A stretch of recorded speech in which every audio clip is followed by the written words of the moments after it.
L'Association des parents de l'enseignement libre, APEL, a donné une conférence destinée aux parents sur les enjeux liés à Internet par rapport aux enfants au lycée Charles Péguy. Pourquoi vous avez choisi le lycée Charles Péguy? Pourquoi? Il y a une raison particulière? Donc nous travaillons depuis 3 ans avec le lycée Charles Péguy pour organiser ces conférences. Nous avons de très bonnes relations et du coup un local aussi qui permet d'accueillir suffisamment de parents pour pouvoir réaliser ce genre de prestations. Donc vous disiez que vous étiez justement plusieurs écoles?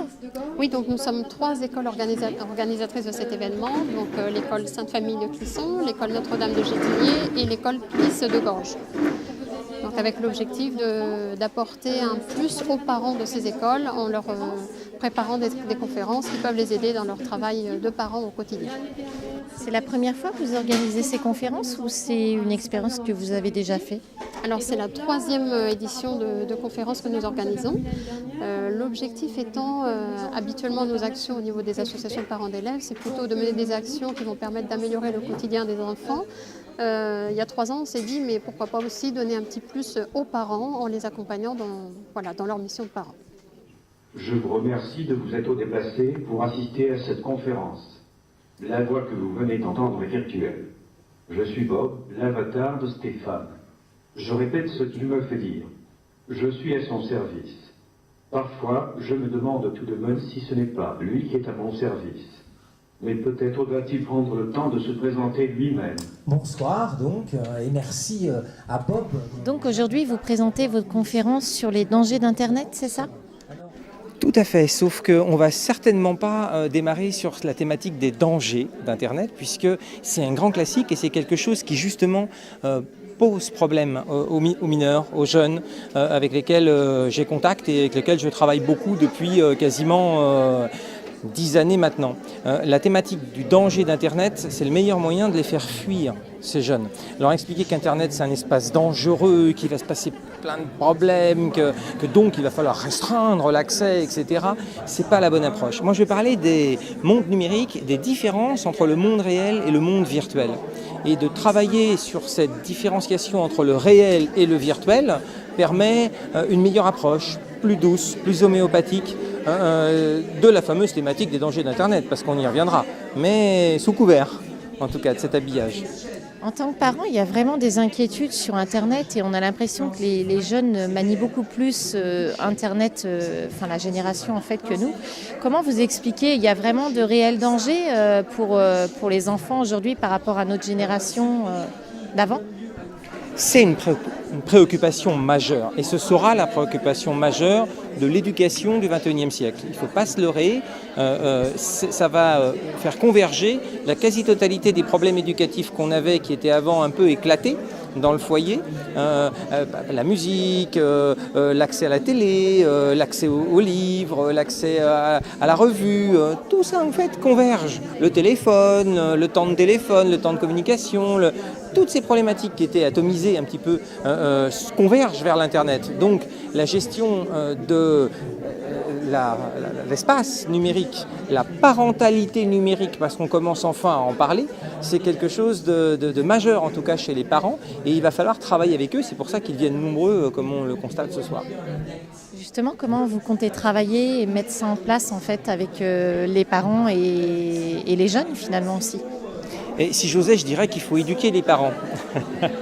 Le travail de ce soir, c'est certes de leur faire peur, parce que la peur fait aussi prendre conscience des risques et des dangers qu'on pourrait avoir au sein du foyer, mais je crois beaucoup à cette éducation, c'est-à-dire que le vrai travail de ce soir, ça va être de faire un panorama anthropologique du numérique, donc leur montrer tout ce qui se passe dans leur foyer.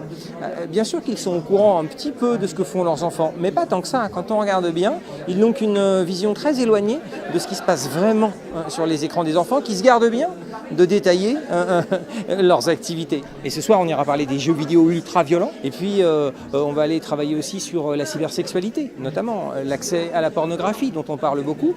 J'étais hier dans une session de travail avec la ministre de l'Enfance et de la famille et des parents, et on a initié, comme vous avez pu le constater dans les médias, un plan de protection des mineurs à cette exposition à l'image pornographique.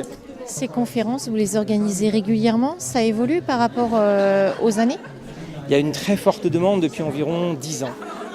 J'ai démarré ces conférences, mais qui ne sont que le reflet de mon travail de recherche d'universitaire. C'est-à-dire que tout ce que vous allez voir ce soir, c'est simplement l'état des lieux de ma recherche active en tant qu'enseignant-chercheur. Donc c'est à mon avis ce que les parents viennent chercher le plus aussi. Ils ne viennent pas écouter un journaliste, ils viennent travailler avec un scientifique qui est allé et qui continue à aller chaque jour sur le terrain pour travailler, pour aller puiser l'information, pour faire des constats, pour analyser avec une équipe de recherche, parce que je ne suis pas tout seul, avec mon collègue Renaud Etier notamment, qui travaille beaucoup avec moi. On travaille de concert sur ces questions, de manière éducative, de manière communicationnelle. C'est cette richesse-là, à mon avis, que les parents viennent chercher. Est-ce que vous avez un message à passer ce soir? Oui, c'est que les parents soient attentifs à la chose numérique. J'ai senti que depuis 2-3 ans, il y a une première prise de conscience. On commence enfin à se réveiller, à dire « Ouh là là, c'est grave, il faudrait peut-être que je m'inquiète un peu plus ».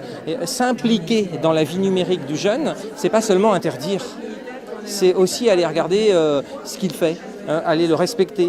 Et c'est tout ce travail-là qu'on va essayer de faire ce soir avec les parents. Quelle a été votre motivation pour faire ce sujet? Vous êtes parti de quoi? Vous avez vu vos enfants et vous vous êtes dit faut que je réagisse, faut que je fasse une étude là-dessus parce que ça m'inquiète. Je suis parti du constat de l'addiction. Donc ça a été les premiers travaux en 2004 avec Jean-Léonard Fougas qui est un médecin, et on a travaillé sur cette question. Et les CHU s'y sont intéressés, et puis de fil en aiguille les maisons des adolescents, et puis l'État au sens large, et puis les établissements scolaires, les centres sociaux, éducatifs, voilà, tout le monde a voulu s'inquiéter de cette question de l'addiction. Et puis c'est en creusant mais pourquoi sont-ils accros? À quoi sont-ils accros qu'on est allé voir ce qui les rendait dépendants. Et on s'aperçoit, on le verra ce soir, que toute cette matière première, elle est extrêmement riche et qu'elle ne peut que rendre fou et accro, y compris les adultes. Vous imaginez la scène, j'ai 200 élèves de 6e, Montpellier, j'arrive devant eux, ils comptent les oui, un oui, deux oui, trois oui, ils sont hyper contents. En plein milieu, j'arrête le dispositif. Avis donc à tous les parents, restons vigilants.